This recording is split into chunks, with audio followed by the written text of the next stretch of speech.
โอกาสพระเทระครับในการกล่าวใส่เสียงเราจะกล่าวธรรมะนะโมตัสสะภะคะวะโตอะระหะโตสัมมาสัมพุทธัสสะนะโมตัสสะภะคะวะโตอะระหะโตสัมมาสัมพุทธัสสะนะโมตัสสะภะคะวะโตอะระหะโตสัมมาสัมพุทธัสสะขอนอบน้อมแด่พระผู้มีพระภาคเจ้าพระองค์นั้นซึ่งเป็นผู้ไกลจากกิเลสตรัสรู้ชอบได้โดยพระองค์เอง ขอนอบน้อมแด่พระธรรมคำสอนที่องค์พระศาสดาตรัสไว้ดีแล้ว ขอนอบน้อมแด่พระธรรมพระอริยสงฆ์ผู้ปฏิบัติดีปฏิบัติชอบขอความผาสุขจงมีแก่ท่านสาธุชนทั้งหลาย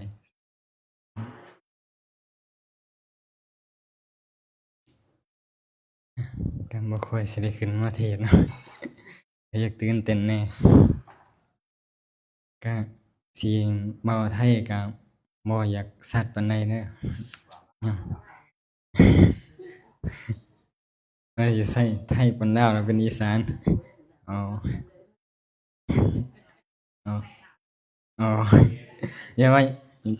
อย่าว่าหมู่อันนั้นน่ะเขาสิปรับอยู่มันก็อยากจักจั่งใด ต่อไปก็พังธรรมเนาะพังคาถาธรรมวุฒิก็บ่ได้เทศน์เรื่องยาวนะเอาสั้นๆนะเทศน์หลายก็บ่จืดเนาะยังเทศน์หยังน่ะยาวๆเอาสั้นๆต่อไปพังธรรมเรื่องปาติกาสีวกปาติกาสีวกพระศาสดาเมื่อประทับอยู่ในกรุงสาวัตถีทรงปรารภอาสีวกชื่อว่าปาติกะตรัสพระธรรมเทศนานี้ว่าบุคคลไม่ควรทำคำสยองขนของคนเหล่าอื่นไว้ในใจณปาเรสังมิโลมานิเป็นต้นชาวบ้านสรรเสริญธรรมเทศนาของพระพุทธเจ้าได้สดับมาหญิงแม่เรือนคนหนึ่งในกรุงสาวัตถีปฏิบัติอาชีวกชื่อปาติกะตั้งไว้ในฐานะดังลูกพวกมนุษย์ในเดือน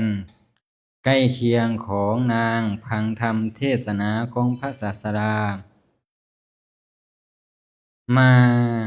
มาภาวนาว่าพระคุณโดยประการต่างๆเป็นต้นว่า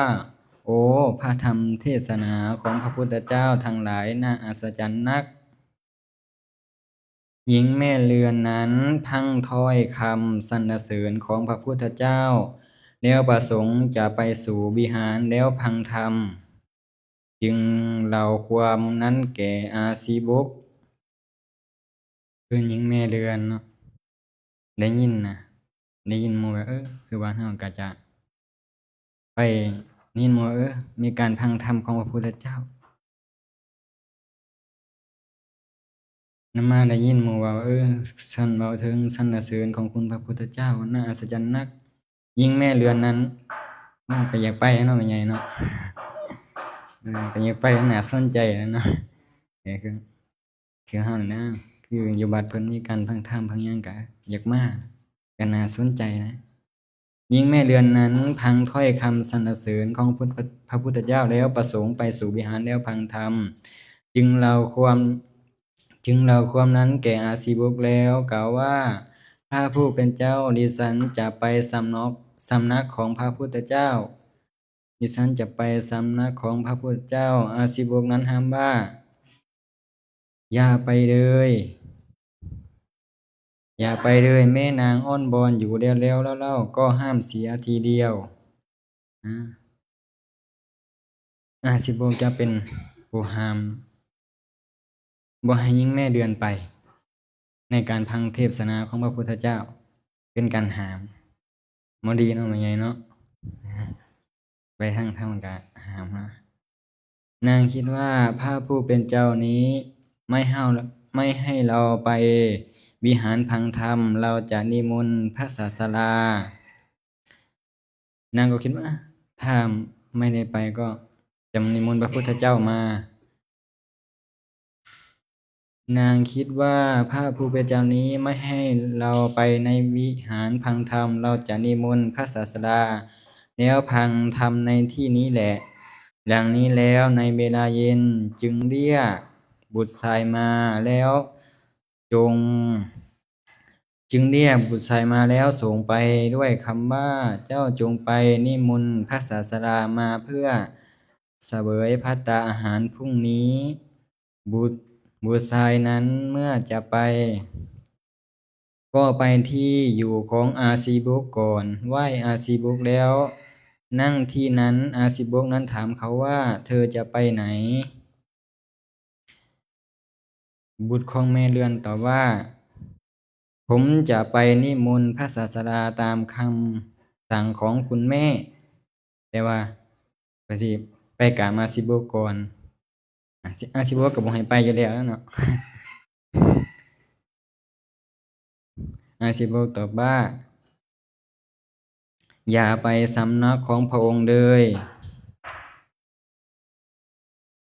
บุตรตนบอกว่าไม่ไล่พระผู้เป็นเจ้าผมจะไปอาซีบุกตอบว่าเราเราทั้งสองคนเราทั้งสองคนจะกินเครื่องสักการะที่แม่ของเธอทำถวายพระศาสดานั้นอย่าไปเลยเพราะอาซีบุกต้องการที่คือห้ามการกระทำของหมู่ทำบุญเนาะบ่อยากให้หญิงแม่เรือนไปพังธรรมสิมามุ่นพระพุทธเจ้ามาถวายพระตาหารกะบ่ยินดีต้องห้ามเนาะเขาสิไปในมุ่นกะห้ามให้บุตรไปกะบุตรของหญิงแม่เรือนจะไปในมุ่นก็ไปกับอาซีบุกก่อนแต่ว่าอาซีบุกก็ว่าอย่าไปเลยแล้วแม้ว่าสิใช้ความร่วมมือกินว่าเราต้องกินภัตตาหารที่แม่เธอทำไว้แล้วบุตรไม่ไล่พระผู้เป็นเจ้าคุณแม่จะลุผมบุตรของหญิงแม่เรือน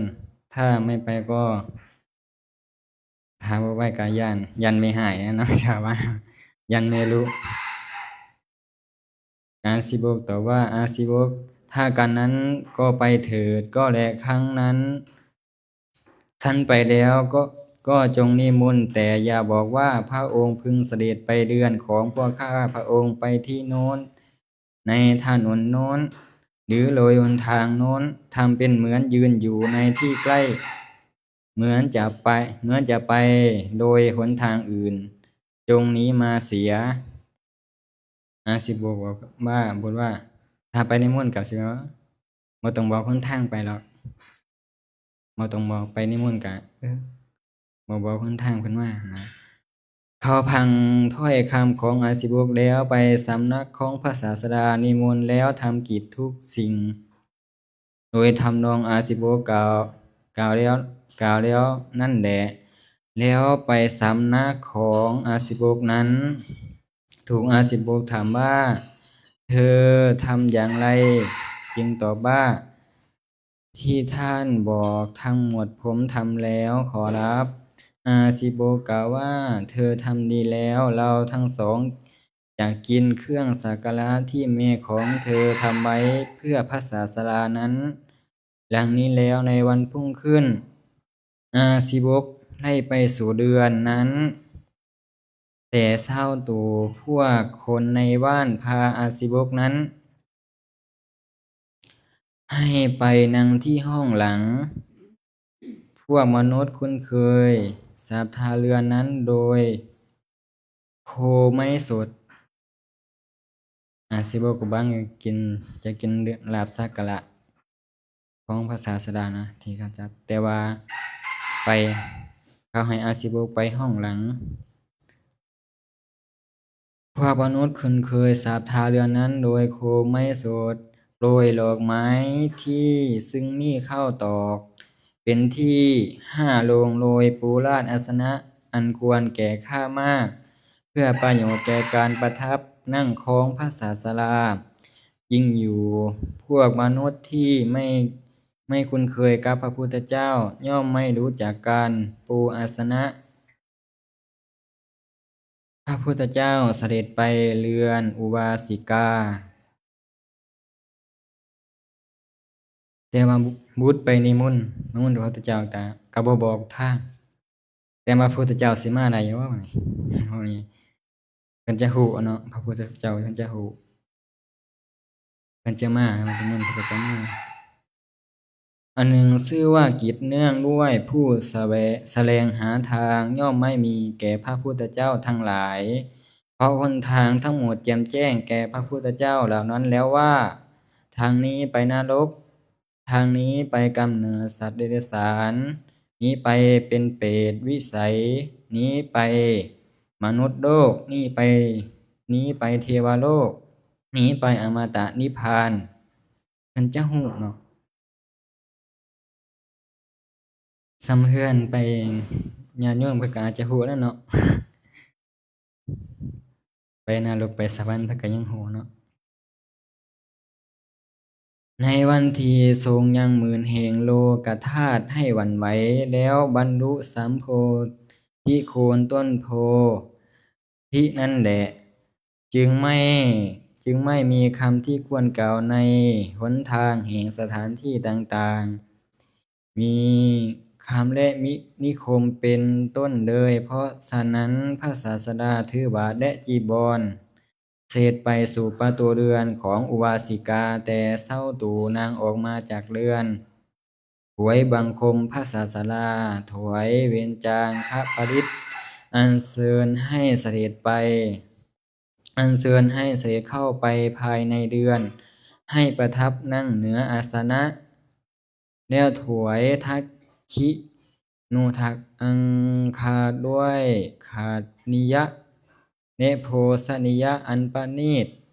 อุบาสิกาประสงค์จะให้พระศาสดาผู้ทรงทำภารกิจเสด็จแล้วทรงกระทำอนุโมทนาจึงรับบาตรแล้วอุบาสิกาพังธรรมแล้วถูกอาสิวกหลาพระศาสดาทรงเริ่มทำมกถาสำหรับอนุโมทนาด้วยพระสุดเสียงอันไพเราะสุดเสียงอันไพเราะอุบาสิกาพังธรรมพางไปให้สาธุการว่าสาธุอาสิวกนั่งอยู่ห้องหลังนั่นแหละได้ยินเสียงนางให้สาธุการแล้วพังธรรมอยู่ไม่อาจจะอดทนอยู่ได้จึงออกไปด้วยคิดว่าที่นี่แหละนางไม่เป็นของเราละหลังนี้ลาอุบาสิกาและพระศาสดาโดยประการต่างๆว่าอีกาลกินีมึงเป็นคนจิบหายมึงจงทำสักการะที่แก่สมณะนั่นเถิดดังนี้เป็นต้นก็หนีไปสิวกับบ่มักบ่ยินดีในการทำทำบุญเนาะอุบาสิกาละอายเพราะถ้อยคำของอาสิวกนั้นไม่อาจจะส่งจิตซึ่งถึงความพุ่งซ่านไปตามกระแสแห่งเทศนาได้ลำดับนั้นพระศาสดาตรัสกับนางว่าอุบาสิกาเธอไม่อาจทำจิตให้ไปตามแนวเทศนาได้หรืออุบาสิกาตอบพระเจ้าข้าเพราะถ้อยคำของอาสิวกนี้จิตของพระองค์เข้าถึงความพุ่งซ่านเสียแล้วพระศาสดาตรัสว่าไม่ควรระลึกถึงค่อยคำที่ชนผู้ไม่เสมอภาคกันเห็นปานนี้กล่าวการไม่คำนึงถึงค่อยคำเห็นปานนี้แล้วตัวดูที่กิจทำแล้วและยังไม่ไล่ธรรมของตน เท่านั้นจึงควร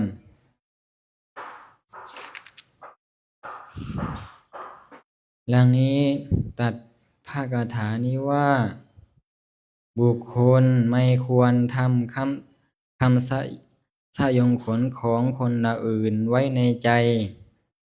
ไม่ควรแลรู้กิจที่ทำแล้วและยังไม่ได้ทำของคนเหล่าอื่นซึ่งพิจารณากิจที่ทำแล้วและยังไม่ได้ทำของตนเท่านั้นบรรดาคำเหล่านั้นข้อว่าไม่ควรทำสยองขนของคนละอื่นไว้ในใจนะปะเดสังวิโลมานิความว่าไม่ควรทำคำสยองขนคือคำหยาบให้แก่คำตัดเสียงซึ่งความรักของคนเหล่าอื่นไว้ในใจเพราะว่าไม่ควรแลรู้กิจที่ทำแล้วและยังไม่ได้ทำของคนอื่นนะปะเรสังกะตากะตังความว่าไม่ควรแลรู้กรรมที่ทำแล้วและยังไม่ควรแลรู้กรรมที่ทำแล้วและยังไม่ทำแล้วของคนเหล่าอื่น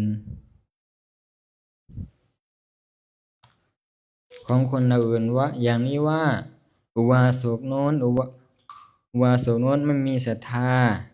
นี้คาถานี้หมายว่าพระพุทธเจ้าว่าจะบอกให้เราดูแลกิจของคนอื่นไปไงเข้าใจป่ะคนนู้นไม่มีศรัทธานั่นนี่นะขอมีศรัทธาได้สมัครไม่ไงวะขอมาวัดทมือได้นี่อยู่บ้านขอมาวัดทมือได้จะคือบ่ไปแน่นเนี่ยนะจะคือบ่ไปเนี่ยแสดงว่าจิตของเฮามันไปมองกิจของคนอื่นเนาะเข้าบ่มาก็บ่เป็นหยังจะคือบ่ทำจะคือบ่ทำวัดเนี่ยนี่จะคือบ่มีศรัทธาไม่เลื่อมใสอย่างนี้ว่าอุบาสกโน้นไม่มีศรัทธาไม่เลื่อมใสในวัตถุมีภิกษาทัพพีหนึ่งภิกษาทัพพีหนึ่งเป็นต้นในเรือนเขาก็ไม่ให้สารพัดเป็นต้นเขาก็ไม่ให้การให้ปัจจัยจีวรเป็นต้นไม่มีแก่อุบาสกนั้นวาสิกาโน่นก็เหมือนกันไม่มีศรัทธาไม่เลื่อมใสภิกษาทัพพีหนึ่งเป็นต้นในเดือนนางก็ไม่ให้สารพัดเป็นต้นก็ไม่ให้การให้ปัจจัยจีวรเป็นต้นก็ไม่มีแก่อุบาสิกานั้นภิกษุนู้นก็เช่นกันไม่มีศรัทธาไม่เลื่อมใสทั้งไม่ทำอุปสยวัตไม่ทำอาจาริยวัตไม่ทำอาคันตุกาวัตไม่ทำคามิกาวัตไม่ทำวัดที่ลานพระเจดีย์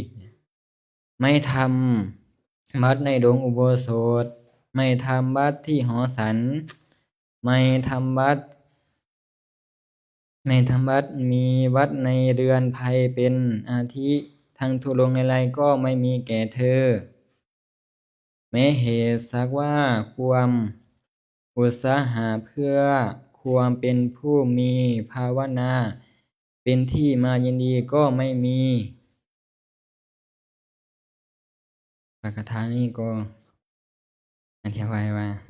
เดี๋ยวในห้องมองแต่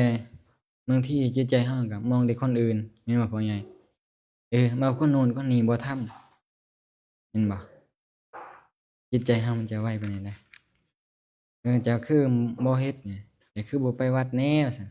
เขาแก่นี่ก็ว่าก็ไปทุกมื้อได้นี่แม่นบ่พูดตรงว่าคำว่าพิจารณาส่วนหลายจิตเราก็ต้องพิจารณามีพิจารณาของอื่นว่าคนโน้นคนนี้บ่เฮ็ดแท้ๆเฮาควรพิจารณาเฮาเองน่ะเป็นหยังเฮาต้องไปเว้าให้เขาแม่นบ่ล่ะมันเป็นเรื่องของเขามันบ่ได้เป็นกิจของเฮาฉะนั้นก็เห็นคนอื่นไปก็มันเห็นคนอื่นเฮ็ดเป็นหยังน่ะเขาคือบ่ มาวัดนี่เป็นหยังเขาคือบ่รักษาศีลว่านี่ก็จมวนไปอ้าวมันกิจของเขามันกิจของเฮาแม่นบ่ สรุปว่า 54ไปยุ่งอิหยังเนาะคำว่าพิจารณาของตนเท่านั้น ของตนเท่านั้น อัตโนวาอเวเขยะ ความว่ากุลบุตรผู้บวชด้วยศรัทธา เมื่อระลึกถึงโอวาทนี้ว่าบรรพสิทธิ์พึงพิจารณาเนื่องว่าบันคืนล่วงไป เราทำอะไรอยู่ดังนี้แล้วก็พึงแลดูกิจที่ทำแล้วและยังไม่ได้ทำของตนอย่างนี้ว่า เราไม่อาจจะยกตนขึ้นสู่ไตรลักษณะคืออนิจจังทุกขังอนัตตา แล้วทำให้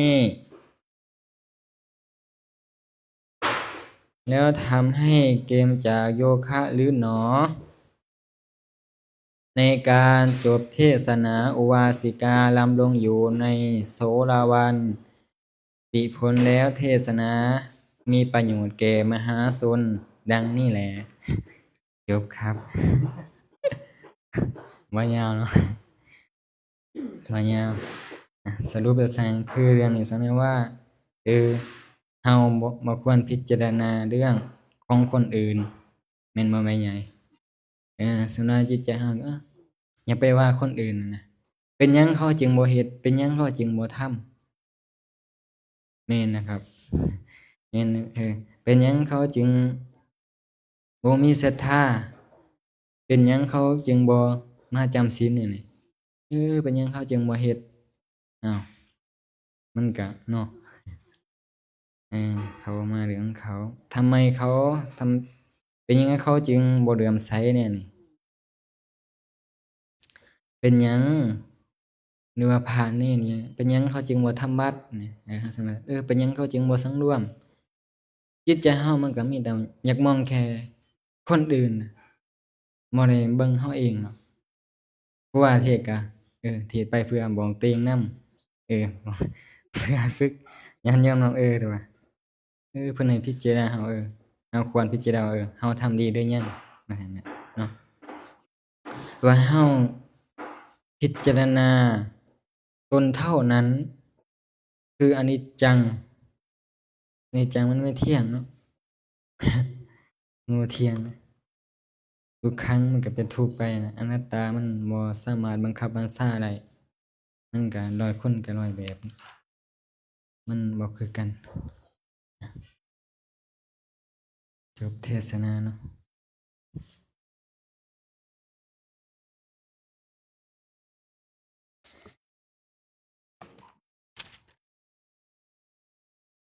ขอความสงบเยือกเย็นแห่งจิตแห่งใจทั้งหลายความผาสุกทุกประการจงบังเกิดมีแก่พวกทานสาธุชนทั้งหลายที่อยู่ในที่นี้ผู้ไผบุญไผกุศลผู้แสวงหาความดีด้วยทั่วกันทุกทานทุกคนเทอ